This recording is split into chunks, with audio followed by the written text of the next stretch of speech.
It's a story that captured headlines for weeks. The kidnap and brutal killing of 8-year-old Terri Stafford in 2009. Less well known is the story of one of her killers, Terri-Lynne McClintic, who's now serving a life sentence in a Kitchener jail. What could lead an 18-year-old to commit such a monstrous crime? Tonight, in a 16:9 exclusive, we hear for the first time from Terri-Lynne's family, and we take a closer look at a life that went so horribly wrong.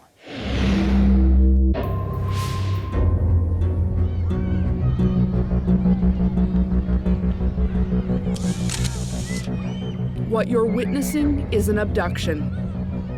11 seconds is all it took for a stranger to lure away 8-year-old Terri Stafford and forever change the lives of so many in Woodstock, Ontario. You gotta get sick, pull your boots, sir. There's discussion, like, previous to the day of the event, with Mike saying, "Oh, would you ever kidnap somebody?" We went through a whole thing where, "Oh, you're just talk. You never do it. You're just talks. You're gonna do that today. You're gonna do that today." April 8th, 2009 was that day. Victoria was pretty much the first younger female that came out. Quickly, they were off school property and into her boyfriend's car.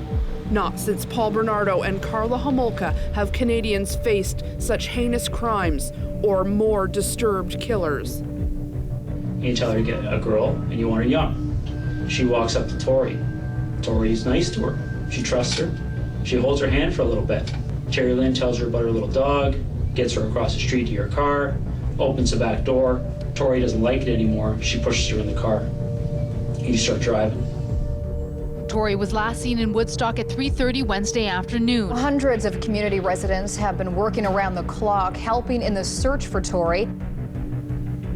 If I knew like what the outcome of that would have been, I never would have. Terri-Lynne McClintic and Michael Rafferty, both convicted of the first-degree murder of Terri Stafford. It took just hours to destroy the innocence of a little girl, her family, and an entire town. It was a complete regular morning. For Tara McDonald, 8-year-old Victoria Stafford's mother, that regular morning is seared in her memory. It was weird because it was one morning where she didn't fight, she wasn't fussy, she wasn't cranky, her clothes had been laid out the night before. She got up, I put a little bit of lip gloss on her, I lent her my headband, my butterfly earrings. She was dressed and ready to go on time. Tara sent Terri to school, not knowing this would be the last time she'd see her daughter alive. Woodstock, Ontario is home to 38,000 people, the kind of blue-collar town where people feel safe letting their children walk home from school. Terri lived just a few blocks away from her school with her mother, big brother Darren, and stepdad James. But life wasn't perfect.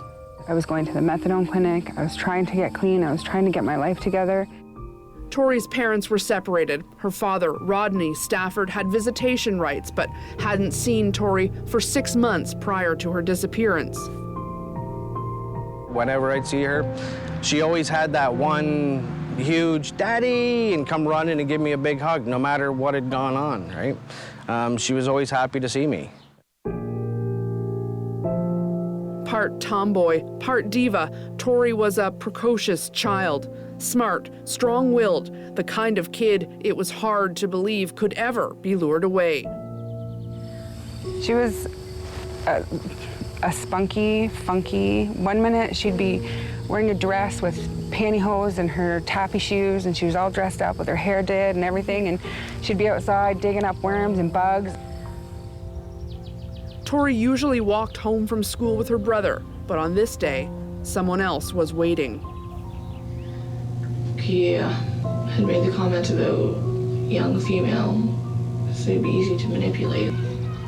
It was 3:32 in the afternoon. School had just let out.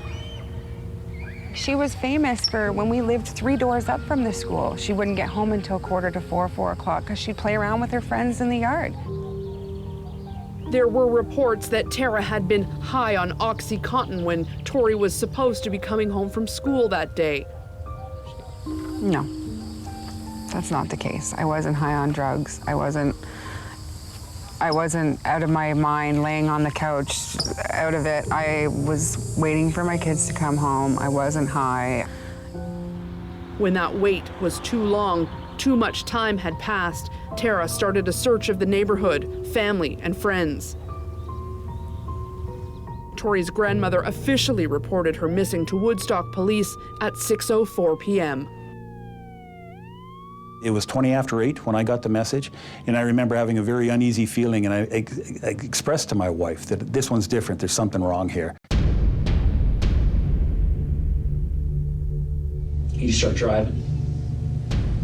She says she's freaking out. She says she's worried about you. She's scared about what you're gonna do. By the time Rafferty hit Highway 401, McClintic was keeping Tori crouched on the floor of the back seat, out of the view of passing vehicles. They headed east towards Guelph, Ontario. Rafferty even had the forethought to take his battery out of his cell phone, knowing he couldn't be tracked. He listened to the radio for any reports of a missing girl. There was nothing. Many questioned why police didn't issue an Amber Alert. Woodstock Chief of Police Rod Freeman says they couldn't issue the alert without a go-ahead from the Ontario Provincial Police. My inspector of operations, he contacted the OPP twice to ask if we could engage the Amber Alert system. The OPP said no? That's right, they said no. With no one on their trail, the pair made 3 stops before the final crime scene. First, Tim Hortons. Rafferty went in, McClintic stayed with Tori, but ordered a tea for the trip. Second, Michael Rafferty stopped to buy pills, Percocets. Then, with Tori still crouched in the back, they drove to Home Depot to pick up tools. He wanted a claw hammer, a garbage bag. Garbage bags, like a box of garbage bags. Surveillance video showed McClintic leisurely shopping in the store, scanning the garbage bags herself, along with the claw hammer that would soon deliver Tori's final blow. I was really contemplating whether or not I wanted to go back up to the vehicle or not. My biggest reason for even going back to the vehicle was because Tori was there, and I knew at least while I was there, I could at least make it somewhat better for her. McClintic sobs through her interrogation, but when the officer leaves to get her a Kleenex, her sobs stop. She returns to her coffee, wiping her eyes just as she hears the officer coming back in. In a 6-hour, 15-minute interrogation, McClintic breaks down multiple times, crying, saying she's sorry, and yet, despite 3 stops, 3 chances to flag help, 3 chances to escape with Tori, Terri-Lynne McClintic does nothing except go along with Michael Rafferty's abduction of an innocent 8-year-old girl. You go driving, and you pull into a farmer's field, right across from a house, to the point where you're even asking her if anybody can see you. And what does she do? She says she goes for a walk, because she doesn't want to see what happens. And then she goes back. And you're not sitting in the front seat anymore, Mike. You're sitting in the back seat. And she's not liking what she sees, so she walks away again. Over the next hour, the abduction turns to rape and murder. By the time the search for 8-year-old Tori Stafford was underway in Woodstock, Ontario, it was too late. The police searched for 5 days straight. There were vigils and marches. All the while, Tori's body lay 2 hours away in a farmer's field. When Victoria was taken, she was brutally sexually assaulted and killed within hours. And the investigation was really ramping up at 8 p.m. Well, we now know that our two convicted killers were back in the city by that point. The act had been done.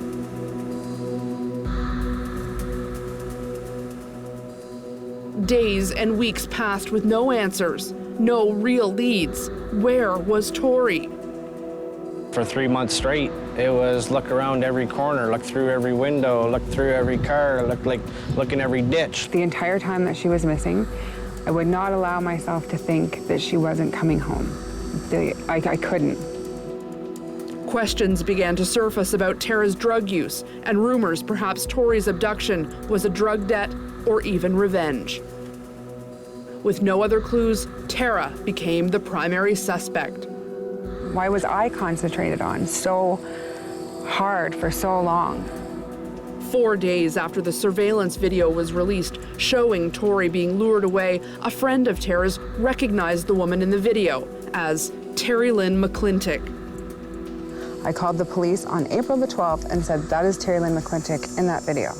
Tara recognized her because she had met McClintic before. She says she bought OxyContin pills from McClintic and her mother, Carol, at their home.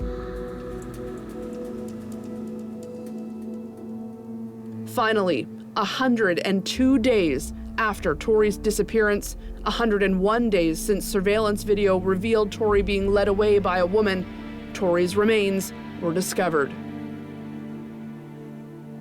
Right up till the time they had found her remains, I still believe she was alive. Terri's confirmed death was the beginning of a whole new kind of torture. Now her family faced the disturbing question, what really happened to their 8-year-old girl? Who were the people responsible? How could anyone do that to a child? The Crown Attorney had taken us in and shown us the post-mortem photos. And as morbid as it sounded, I had to see the pictures. To me, we had buried a box until we saw those photos. And then it was a reality that, no, Terri's in there. But when it came out in the courtroom, I couldn't watch it again. I couldn't, because it made me relive. Any of the parts that made me relive the last 3 hours of her life just make me more and more angry, because it's 3 hours of her being scared, 3 hours of not knowing what was said to her, what was done to her, all we know is during the course of the last 3 hours of her life, she was abducted, brutally beaten, raped, tortured. When they told me that it was Terri-Lynne McClintic and Michael Rafferty that had been charged, I was surprised and I was angered because I had told them 4 days after Terri went missing that that's who that was. The hazy figure in the surveillance video finally identified as 18-year-old Terri-Lynne McClintic confessed during a police interrogation that she and 28-year-old Michael Rafferty abducted and murdered 8-year-old Victoria Elizabeth Stafford.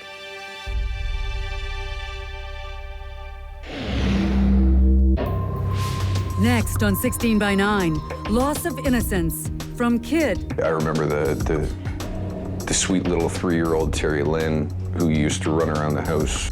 To killer.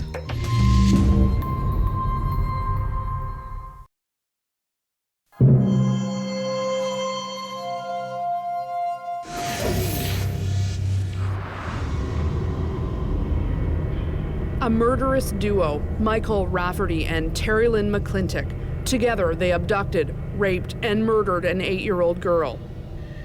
The country was spellbound and horrified to learn who the killers were. 28-year-old Michael Rafferty was considered the mastermind at the time, a man with a history of choking women during sex, and hundreds of files that included child pornography were found on the computer in his home. Terry's a liar. Terri-Lynne McClintic has been discovered to be much more than just a liar. At 18, she'd already committed many violent crimes, and now is guilty of executing the abduction and facilitating Terri Stafford's rape. Any notion she was a follower was blown away when she confessed to being the one who actually wielded the hammer that killed Terri. it was me that committed the murder and not him. He didn't physically kill her. It wasn't him that killed her. It was me. A deeper look into Terri-Lynne McClintic's life, into her past, reveals clues to how this teenager turned into a killer.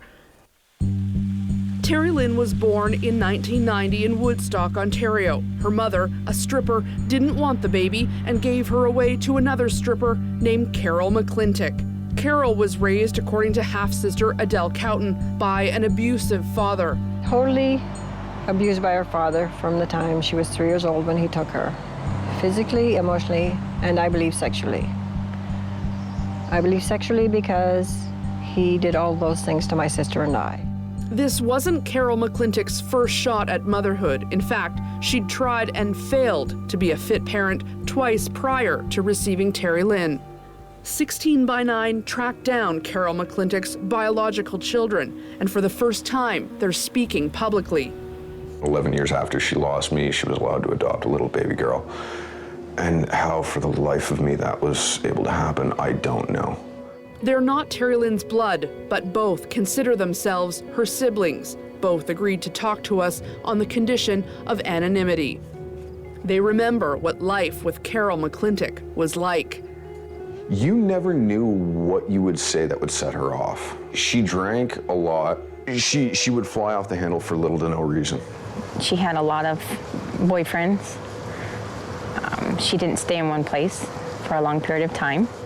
Carol was deemed unfit, and both her biological children were removed from her care. Adele Cowton took over and raised Carol's son. She says despite the fact that Carol wasn't fit to raise her biological children, she was able to adopt Terri-Lynne. She says Terri-Lynne's life with Carol was wrought with mental, physical, and sexual abuse, but no one stepped in to take the child away. Carol moved in with this man in town. Oh my God, a monster. You never saw a monster like this man. The family says they warned the Children's Aid Society that Terri-Lynne was in danger. When Carol was trying to get custody of her, I called the Children's Aid in Woodstock. And I tried to advise them. She'd lost 2 children. She should not be allowed to adopt this child. She's not stable enough. We felt that they just turned a deaf ear to us. I remember the sweet little 3-year-old Terri-Lynne who used to run around the house. He says he witnessed his little sister's innocence gradually disappear, altered by 18 years of mental, physical, and sexual abuse. There was no parenting. There was no, I'm mom. This is my role, or this is your role, or there was none of that. A lack of parenting often leaves a trail of tragic consequences, according to Dr. Marshall Korenblum. He's a child psychiatrist at Toronto's Hinks Delcrest Centre. He says, couple a devious mother with severe abuse, and you've got what can be the makings of a monster. No question that physical and sexual abuse has a very direct physical impact on the brain and, of course, a psychological impact on the mind. Terri-Lynne's half-sister says her mother was an alcoholic and drug addict and got Terri-Lynne involved in that lifestyle. Well, she was shooting oxys and perks. With her mother? Yes. And Terri-Lynne claimed she was raped by men her mother would bring home. It's a maxim in child psychiatry that abuse begets abuse. So when a child has been mistreated, maltreated, neglected, we know from studies that the risk of them becoming an abusing parent is elevated many, many, many times. As a young child, Terri-Lynne began showing signs of an extremely troubled personality. She admitted in court to microwaving her dog until it screamed. You're taught in psychiatry that there are a couple of red flags or markers for future violence towards people, and one of them is cruelty to animals. By 16 years old, her family says Terri-Lynne was completely out of control. She was doing a lot of drugs. The scars of Terri-Lynne's childhood are visible in her confessions with police. He said, well, obviously I've been and it's a pretty big trigger for me. Like, I experienced that in my own childhood. She recounts herself going through what she allowed Tori to endure at the hands of Michael Rafferty. Like I could hear Tori crying. You could hear that, and I just zoned out. I didn't want to hear that.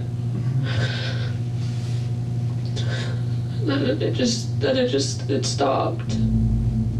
According to Dr. Korenblum, it's not entirely surprising that Terri-Lynne didn't step in to save Tori.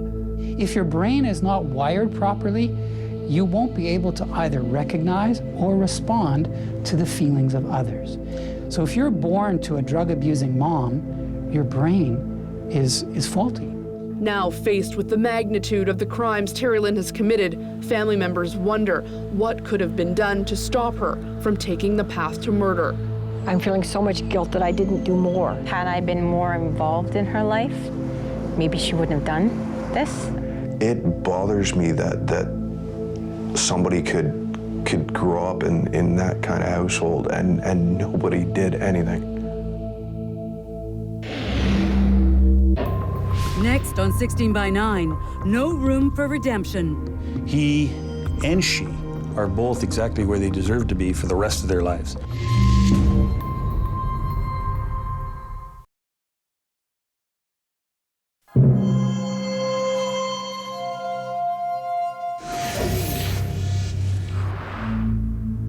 How did Terri-Lynne McClintic go from an ordinary kid to a teenage killer? Her family says there were red flags along the way, red flags they say authorities ignored. I've always been kind of upset, but now that this has happened, I'm even more upset with how can the system fail her? You are devalued, demeaned, criticized, physically abused, maybe sexually abused.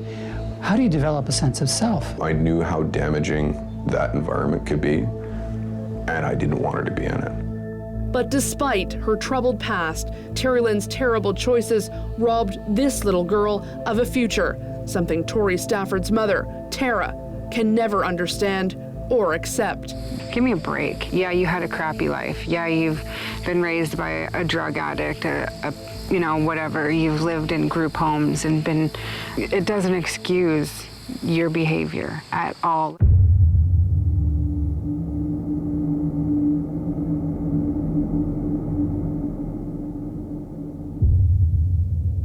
It's been 5 months since the verdict, guilty on all counts. The people who killed Tara McDonald's daughter, Tori Stafford, are in jail serving a life sentence. But the road forward hasn't been easy. I kind of thought that after the trial, not that everything would go away, but that maybe we would find peace or comfort, and that really hasn't happened yet. I get anxiety about going out. Like, it sounds crazy, but just to go out to Walmart. Everybody and knows you're Tori groceries. Stafford's mom? People stare at you, people whisper, you hear, oh, that's Tori Stafford's mom, or oh, there's Tara McDonald. Hi. Tara? Yeah, great to meet you. Nice to meet you. Have a seat wherever you're comfortable. Thanks. The overriding theme for the last 3 years has been Tori's death. Now her family wants Tori's life to be what's remembered. Tori's mother, Tara McDonald, wants her immortalized for the girl she was, not the victim she became. Like a guardian angel, she's getting Tori's face sketched in ink on her shoulder. So just take me a few minutes to drop the stencil. Tattooed on her body for life. Can you forgive them? Never, ever, ever, ever. That's something a lot of people have asked me, and it'll never happen. They have ruined not only my life, my son's life, took my daughter's life. They have ruined so many people's lives, and I can never, ever forgive them for that. Never. McClintic's family makes no excuse for Terri-Lynne's crimes despite her horrid past. But the woman who escaped the same upbringing has found a way to forgive Terri-Lynne. I consider you my sister, even though we're not blood, we're not step, we're not half, we're not anything. You're my sister. McClintic is now here at this maximum security prison in Kitchener, Ontario. Despite working on finishing her high school education and getting counseling, It hasn't stopped the violent behavior. Already, she's severely beaten another inmate here, just for rumors she was talking behind her back. Michael Rafferty is appealing his conviction, but Woodstock's chief of police, Rod Freeman, says it won't change anything. He and she are both exactly where they deserve to be for the rest of their lives. And, personally, I quite frankly hope they die in prison. And quite frankly, after that, they can burn in hell. Because what they did to an 8-year-old innocent child is unforgivable. Tori's death has driven change for Tara. She's been clean for 1 year, off oxys, even out of her methadone treatment program. She's emerged sadder, but smarter. I used to watch stories like this on the news and think, that would never happen in Woodstock. That would never happen here. That would never happen to me. And it did. Okay, we're all finished. Oh my God, Amy. That is incredible. The blue is perfect. Tara wanted just Tori's eyes to remain in color. They're what stood out in every picture handed to media, every missing child poster. The blue eyes were Tori's signature. It's amazing, like amazing. Gone, but always with her. And that is our broadcast for tonight. I'm Carolyn Jarvis. From all of us here at 16 by 9, thanks for watching and have a great weekend.